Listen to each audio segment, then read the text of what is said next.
Bonjour, bonjour, bonjour, bonjour, bonjour tout le monde. Bonjour mes bien-aimés.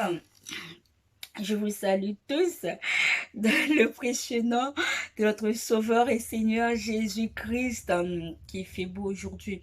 On est samedi, c'est le week-end. Voilà, j'espère que depuis la dernière fois, vous allez bien par la grâce de Dieu. Moi, par la grâce de Dieu, ça va, tout va bien avec Jésus. Voilà. Aujourd'hui, je suis encore rentrée chez vous pour une autre vidéo que nous allons voir ensemble, toujours ensemble, parce que voilà, c'est toujours le travail, c'est un travail d'équipe, c'est un travail d'ensemble, c'est un travail de communauté, c'est pas un travail de moi ou voilà, c'est un travail de nous, c'est ensemble, voilà. Et c'est pour ça que je vous dis, s'il y a quoi que ce soit, parce que moi, je suis un être humain et je connais partout, je connais pas tout, hein, comme dit l'apôtre Paul, nous connaissons en partie. Voilà, c'est pour ça, moi, j'ai fait des efforts, voilà, je lis la parole, je fais des recherches, mais aussi, ça ne suffit pas. Il y a des choses que moi, je comprends pas. J'apprends aussi des autres, parce que quelqu'un, si, en ces temps de la fin, franchement, je suis venue vous dire, ne vous fiez pas à vous. Ne te fie pas à toi. Ne te confie pas dans ta licence, dans ton master, dans ton DUG. Et j'en passe. Ne te confie pas, ne te fie pas à cela, à tes diplômes. Bien-aimé, en ces temps de la fin, ne te fie pas à ta sagesse humaine. Ça, franchement, tu peux être trompé. Ne te fie pas à cela. Quand on dit cela, C-E-U-X-L-A, accent C, accent grave, pardon. Ne te fie pas à cela, à tout ce que je viens de citer.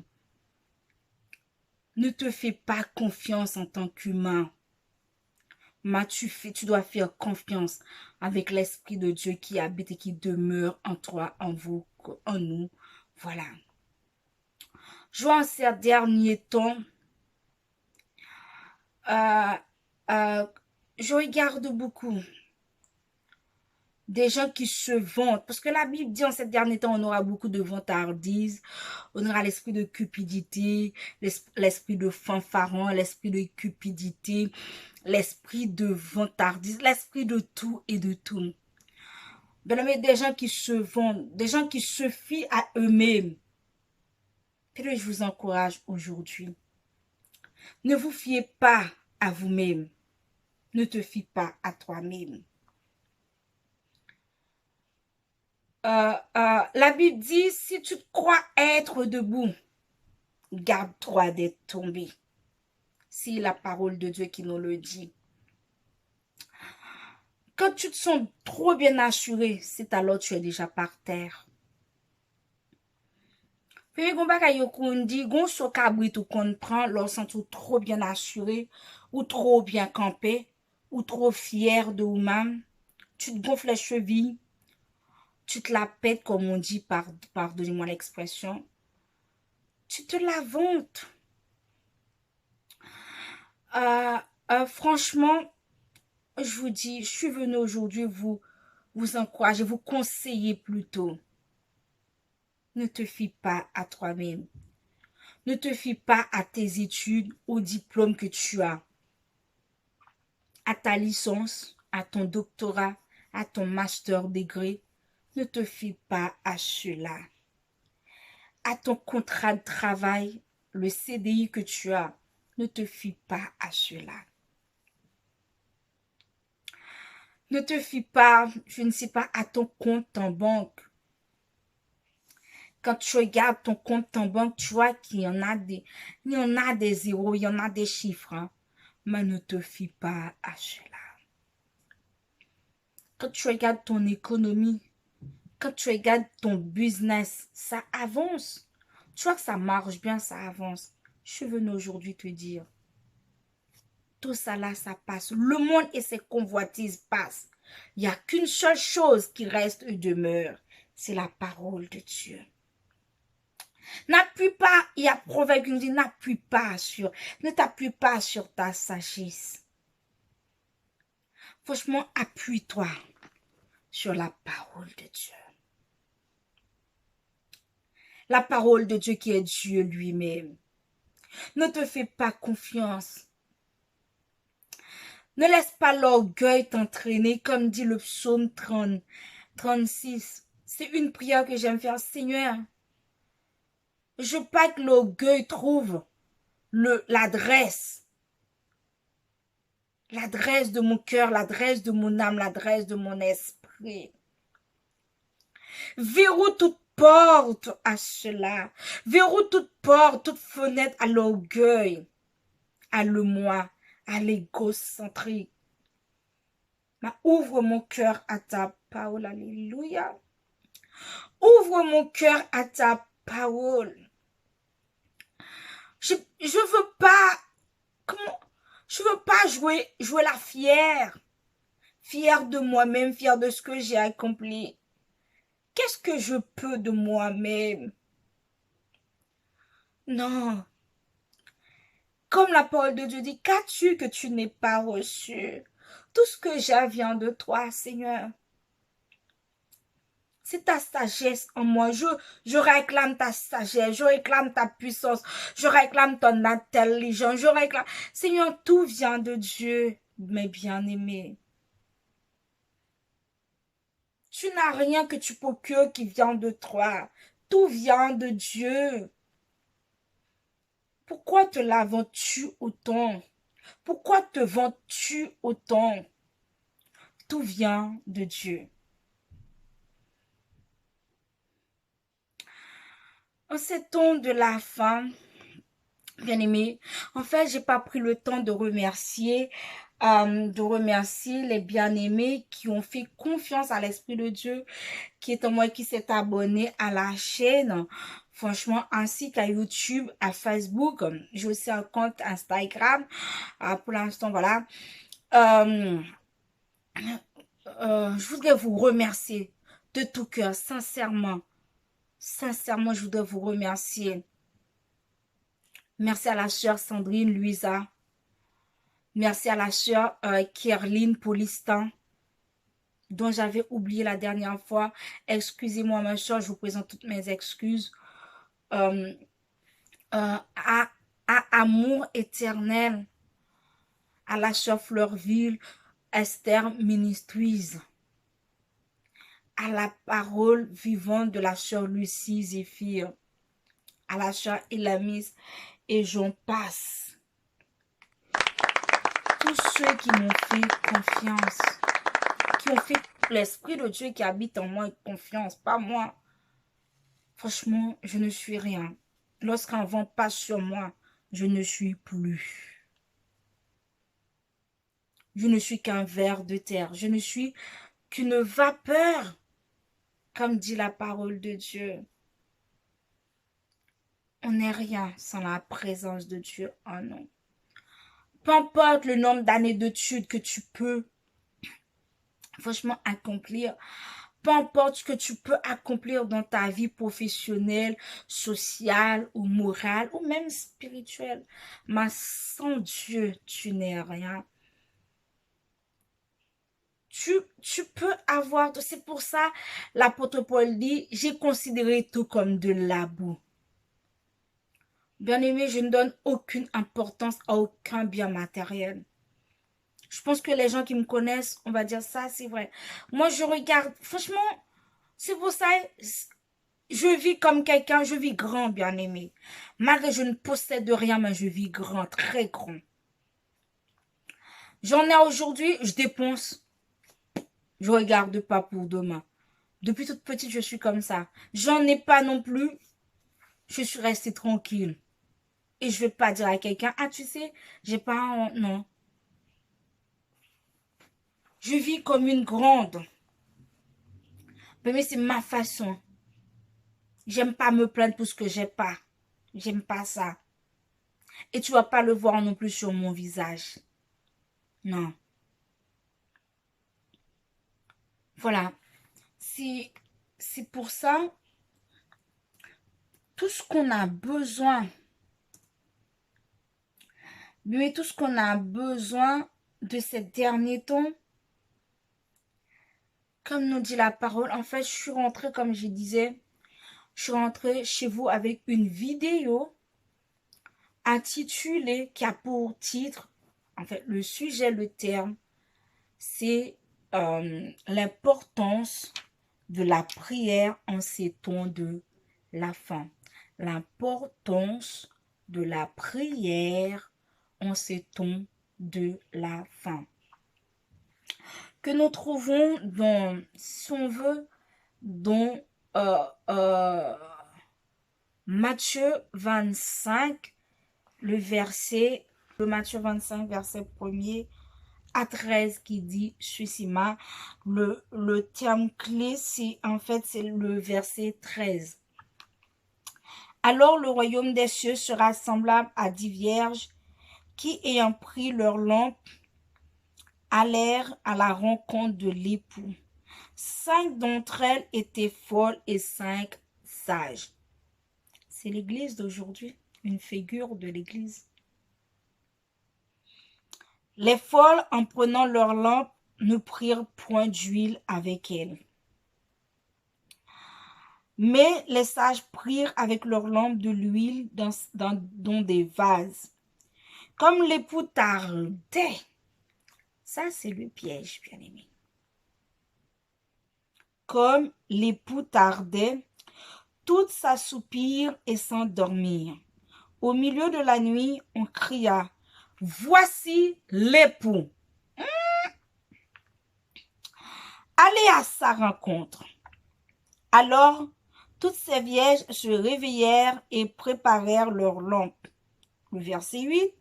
Les folles dirent aux sages, « Donnez-nous de votre huile, car nos lampes s'éteignent. » Les sages répondirent, « Non, il n'y en aurait pas assez pour nous et pour vous. Allez plutôt chez ceux qui en vendent et achetez-en pour vous. » Pendant qu'elles allaient en acheter, l'époux arriva. Celles-ci étaient prêtes, entrèrent avec lui dans la salle des noces et la porte fut fermée. Le verset 11. Plus tard, les autres vierges vinrent et dirent, « Seigneur, Seigneur, ouvre-nous. »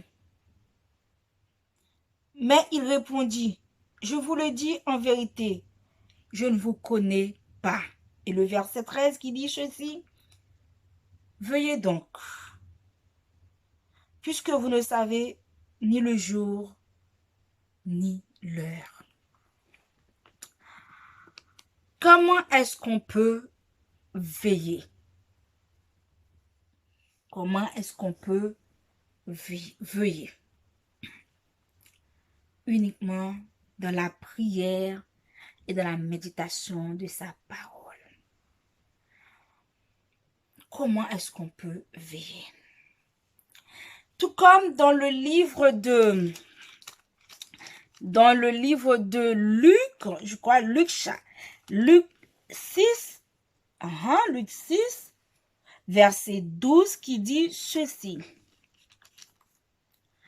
En ce temps-là, Jésus se rendit sur la montagne pour prier et il passa toute la nuit à prier Dieu. À prier Dieu. Et au verset 17, il dit, au verset 13, pardon, quand le jour parut, il appela ses disciples et il en choisit 12 auxquels il donna le nom d'apôtres. Bien-aimé, tu ne peux pas prier seul, tu ne peux pas rester dans ton coin tout seul. Et nous avons vu, Jésus lui-même a besoin de prier en ce temps. La définition de prier. La définition de prier nous dit ceci. La prière, c'est quoi? C'est le mouvement de l'âme tendant à une communication spirituelle avec Dieu. Une demande instante. Une demande instante. Ou tout simplement, la prière est un échange avec Dieu fondé sur la parole. C'est de parler avec Dieu comme un père et un enfant. Comme un père. Et la prière peut être seule, peut être en groupe, en tout lieu, en tout temps. Tu peux prier. Tu peux prier. Et quand nous, voilà, et c'est ça ou tout simplement, la prière, c'est entrer dans un cœur à cœur intime avec Dieu. Tout simplement ça. Sois sincère.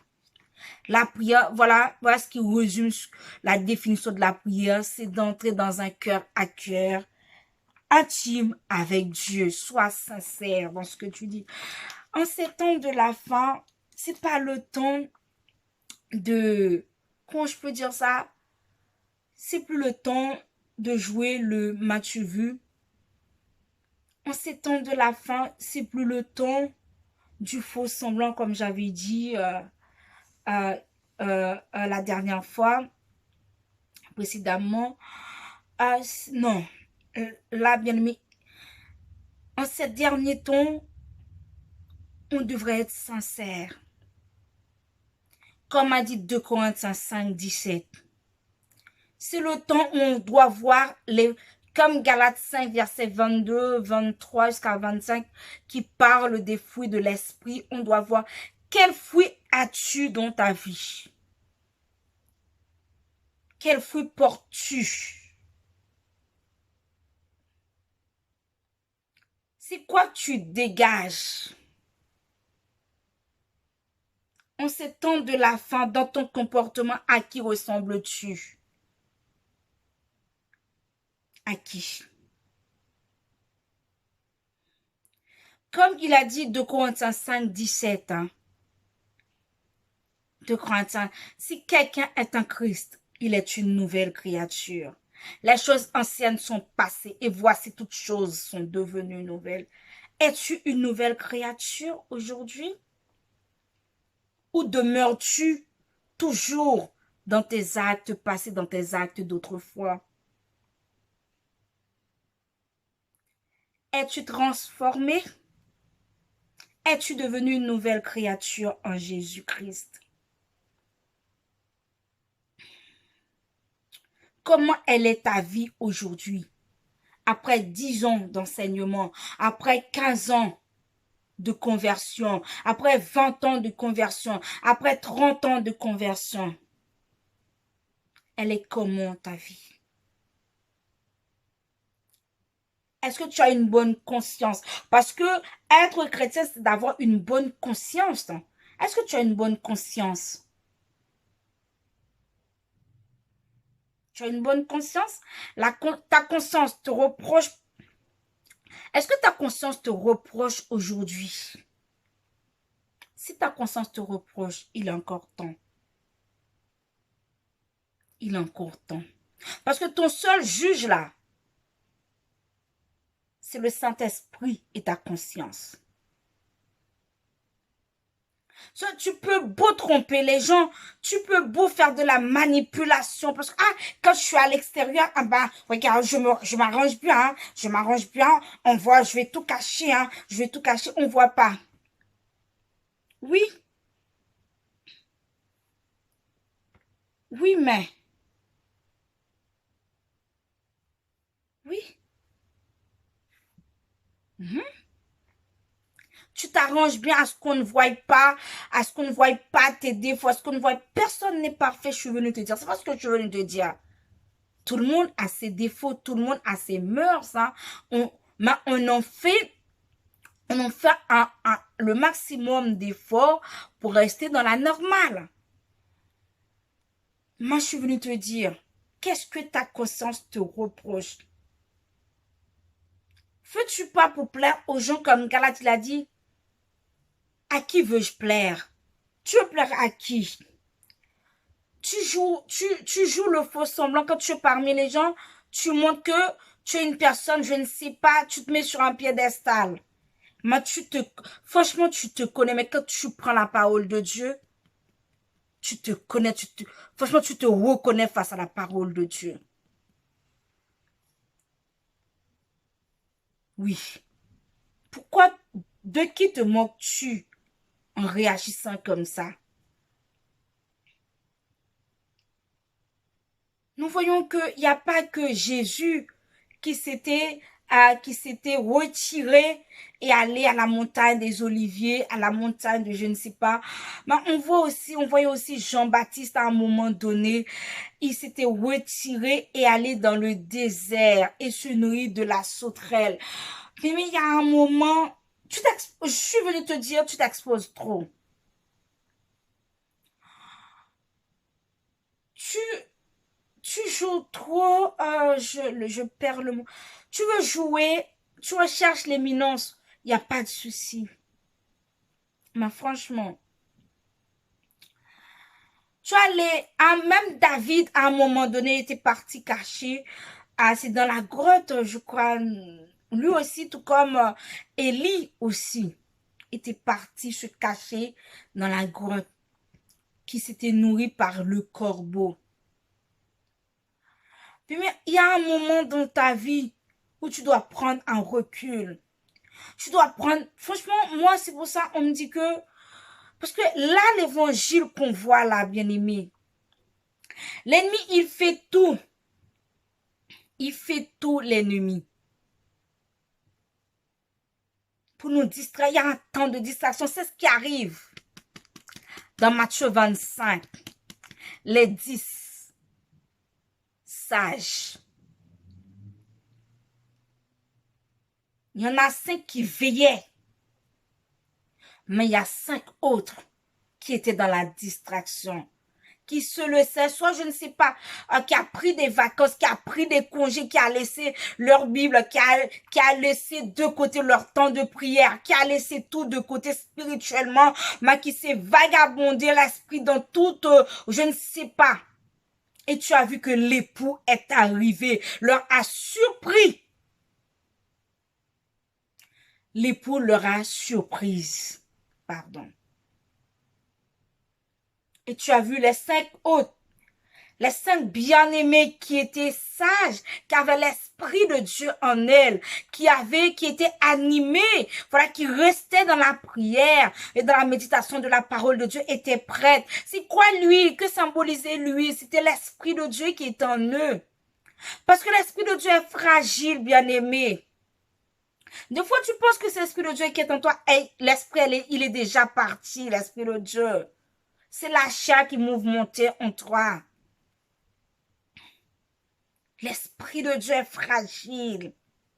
On ne se rend pas compte. Mais il est fragile, même très fragile, l'esprit de Dieu. Des fois, pour un oui ou pour un non, tu te retrouves seul, l'esprit de Dieu t'a écarté. Le pire, c'est que tu continues par diriger, par prêcher de la même manière, sauf que maintenant, c'est plus l'onction, c'est le talent.